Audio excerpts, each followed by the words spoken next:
Bonjour class. Today we're going to be talking about le première étape. There's the bell. Le première étape de chapitre 2. What are we going to be talking about? And specifically, though, a lot of our school subjects, a couple of grammar rules, and that's pretty much it, really. First, we're going to start off talking about how schools in France are different than here in the United States. We took notes on this in class. If you're absent, please take notes. This is going to be on the first page of the packet. For number one, school in France has one purpose only. That is that it's a place to learn. As a student, you're there to soak up the knowledge of your teachers, and that's it. There's no dances, there's no sports, there's no clubs, no pep rallies, no school colors, no mascots, none of the really fun stuff that we consider part of the high school, the middle school experience here in the United States. A lot of these extra things are found through La Maison des Jeunes, or the MJC, which is like a local community center. By the way, if you are taking notes at home, you only have to write down what is in red here. You can write down what's in black if you would like to, but you don't have to. What's in black is just some extra information. For the school environment, number two, the teacher-student relationship is very formal. They don't typically develop any personal relationships at all. For me, it's kind of hard. I have 60 students and then a 100-student study hall in the morning, 60 French students, 100 seventh graders in my study hall. But I do try to get to know all of you at least a little bit. I'll say, hey, how's it going? If I see you in the hallway, I ask you how your weekend was, if it's, a first day back after a weekend, something like that. Just to, hey, how's it going? In France, this would never happen. Again, as a student, you're there to soak up knowledge, and that's it. The teacher's there to teach. The student is there to learn. That's it. That typical example of a teacher as somebody who mentors, helps, guides, encourages their student, not really found in France at all. That's pretty only found in the United States. 3, classrooms do not belong to a specific teacher. There are no decorations or personal items. Students and teachers move between classrooms throughout the day. So if you walk into our French classroom, just by looking at the decorations in there, you can probably kind of guess that it's used for English and French. Miss Wells has some of her decorations up in there. I have some of my decorations up in there. You can pretty much tell that it's both of our classrooms. However, in France, teachers, just like students, pack everything up at the end of the period and go to a different classroom to teach a different set of students. So they don't really have the opportunity to decorate a classroom per se. And you can probably see some examples down there at the bottom. I'd say this is probably your best example right here. There's nothing really in there, no decorations. This is very similar to the way colleges work in the United States as well. Teachers at the end of class, they just pack everything up and they move to a different classroom. Number 4, classes usually start at around 8 or 8:30 in the morning, and they usually end until 5 or 6. That's a really long day for students. So due to this long day, students actually get several breaks. From usually around 10 a.m. and around 4 p.m., they have something called la récréation. Be familiar with this word, la récréation. And that is a 10-minute morning break. They can go to the courtyard. All schools in France have a courtyard. We're going to talk about that. To get some fresh air, they can go to the bathroom. They can get a snack, something like that.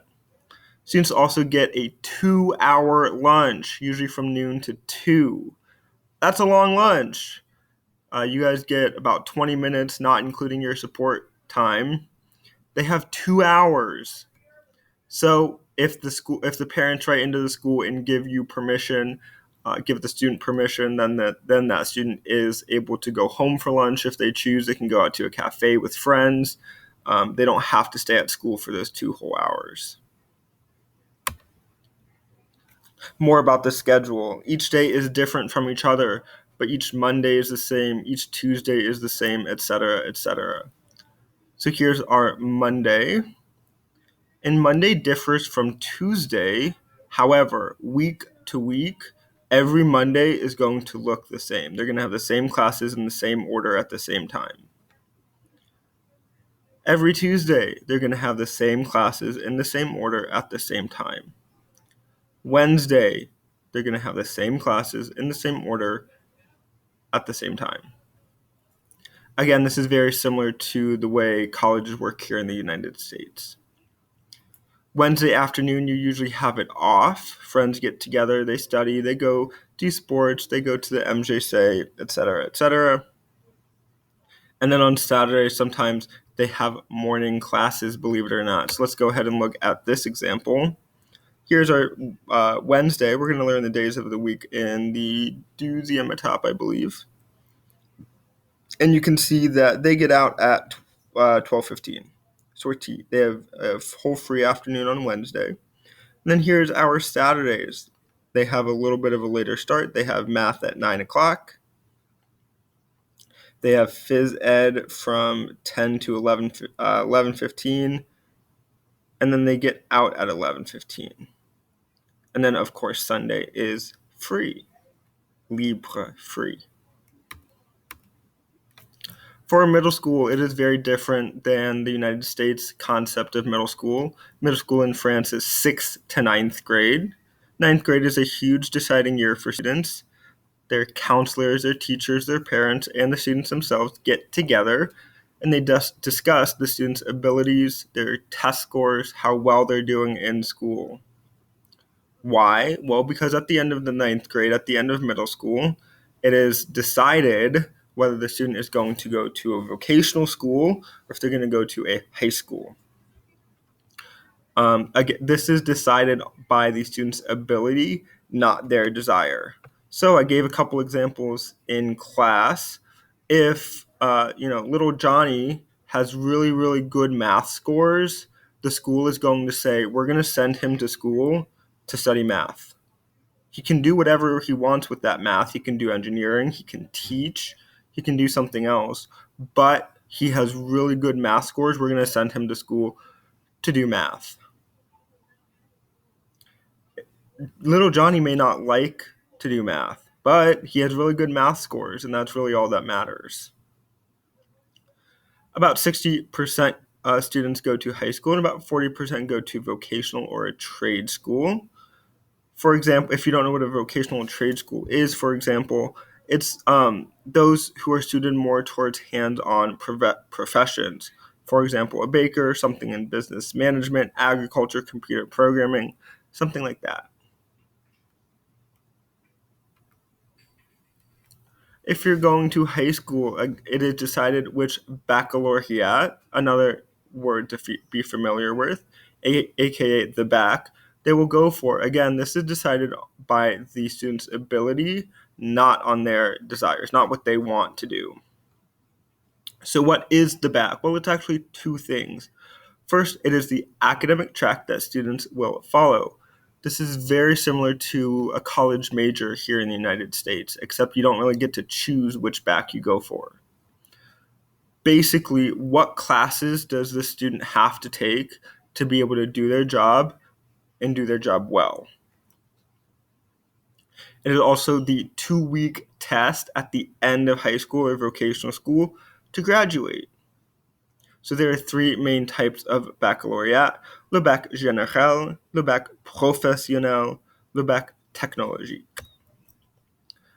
As stated, the baccalaureate is also a 2-week exam at the end of high school covering everything that you've learned in high school. It consists of essays and speaking in front of your teachers. It's very difficult, but has gotten easier as of recently. For example, the 1960 bac had a passing rate of just 60%, and the 2019 bac had a passing rate of close to 90%.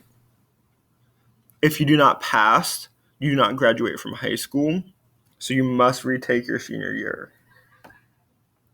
When you pass, this is your entrance into most colleges or universities, as well as your ticket into the professional world. College is not required for most jobs in France. Only the absolute best of the best go to college, most of those being those wanting to teach and those wanting to be a doctor of some sort.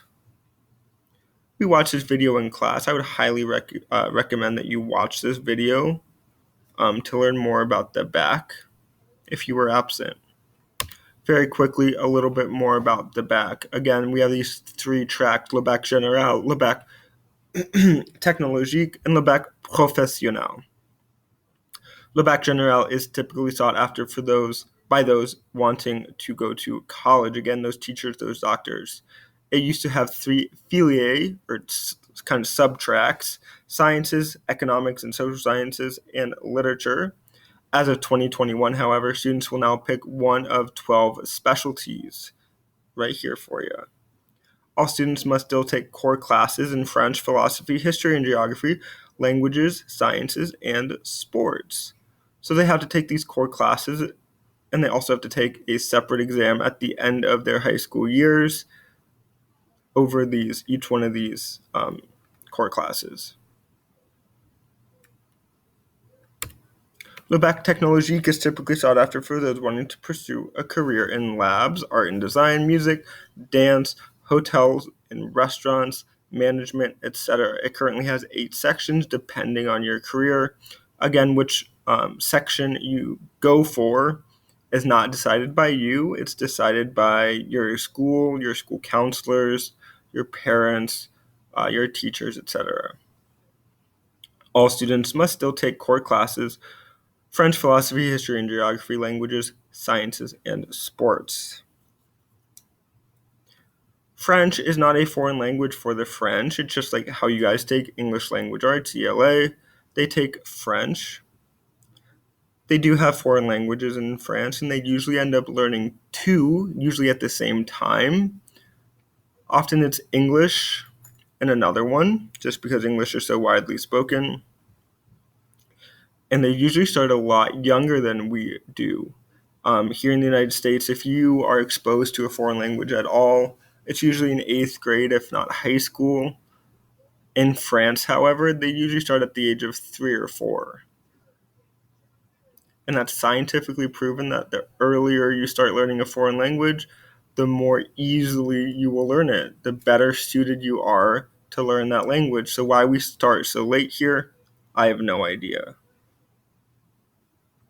Also, these back exams for Le Bac Technologique and Le Bac Général only count for 60% of your final grade. 60% of your final grade. That's still the majority, meaning the past 2 or 3 years of your high school only count for 40% of your final grade, but it only counts for 60%. The Bac Professionnel, however, counts for 100% of your final grade, meaning everything, all of your grades throughout high school don't matter. If you don't pass the Bac Professionnel, you have to retake your senior year of high school. It's as simple as that. Le Bac Professionnel allows for rapid integration into working life. Upon completion of Le Bac Professionnel, those who pass have their ticket into working life. It currently has over 100 sections. I'm not going to read all of them to you, but here are a couple examples. And again, all students must still take these same core classes and those final back exams for all of these subjects as well. And again, this back counts for 100% of your final grade. The grading scale in France is 0 to 20. It's notoriously difficult to get a 20 out of 20. They don't have an A, B, C, D, F. They don't do 90s, 80s percentiles. Don't do that. It's 0 to 20. And getting a 20 out of 20 is basically saying you are on par with the teacher. You're the same as a teacher. Not just for this one, test or this one subject, but you could basically teach the entire class all year or all semester, however long the class goes. So getting a 20 out of 20 is very, very, very difficult. As for the building, French school buildings, we talked about this. They all have a courtyard for la récréation. Again, that 10-minute morning or afternoon break. They also have hall monitors checking your school agenda. So on the very first day of school, you get a little card and you have to carry it with you wherever you go when you're at school. It has your school picture on it, it has your name, and it has your school schedule on it. And if you're walking out the front door of the school building during the school day, somebody is going to stop you and say, "Hey, where are you supposed to be?" And assuming that you don't leave every day in the middle of the school day, they're going to send you back to class. These hall monitors, most of the time, usually they are faculty members of the school, and that is their full-time job. That's all they do, is that they are a hall monitor. In some school buildings, however, they are police officers. So if you are caught leaving school, or if you're not in class, you can get into some legal trouble as well if you're caught by a police officer. Finally, in French schools, they do not have lockers. Again, students and teachers just carry all of their stuff around with them. Some teachers may have an office similar to how I have an office. I don't have to carry everything I bring with me in the morning, my coat, my computer, all that stuff with me to class every day. But that's not always the case. Students, however, do not have offices. They do not have lockers. They are allowed to carry their backpacks with them so that they can carry their laptops, their coats, their binders, all of that stuff. We watched this final French Connections video in class. This was actually the first one we watched. However, if you would find this stuff interesting, I would highly recommend that you watch some of those top 3 videos as well. All right, the grade levels are also very different. They have some very confusing names that involve letters and numbers. We're going to go through them very quickly. We start off with l'école maternelle, which is our daycare to kindergarten. And then they go to l'école élémentaire, which is first grade to 5th grade. And this is the one with odd names and letters and numbers. And then we start counting down until graduation. So we have le collège, which is 6th, 5th, 4th, and 3rd. And again, this is our 6th to 9th grade. We have lycée, which is high school, which is 10th, 11th, and 12th. But again, remember that they count down. So it's deuxième, 2nd, première, 1st, and then you end in terminal. Think of it like you're terminating your education. You're ending your education. Terminal, which is your senior year. At the end of terminal, that is when you take those 2-week back exams. We're not going to talk about this much, but if you are interested in going into the military, I would again highly suggest that you read some of these links. All right, this is just kind of recapping that previous slide. Let's see, can I make this smaller? No. That previous slide into comparing it how the comparisons between the United States and that of France. So they all go for the exact same amount of years from when you're born, starting out in daycare, not really when you're born, but maybe 1 or 2 until you were 17 or 18 years old. They just kind of splice it up a little bit differently. So preschool for us is usually about 4 years. In France, it's about 5. Elementary school for us is 6 years. Here it is 5. Middle school is 3 or 4 years. Here it's 4. High school is always 4 years, and here it's 3. All right, let's go ahead and repeat some of our vocab. Répétez après moi, s'il vous plaît. Les cours, les métiers, les sciences, la chimie, la biologie, la physique, les travaux pratiques. And these are your labs. So in these three, la chimie, la biologie, and la physique, you're doing more, textbook. You're learning about different things. You're taking tests. You are doing homework. As for les travaux pratiques, it's more hands-on science experiments. We have a review word, répétez-moi les maths, l'algèbre, la géométrie.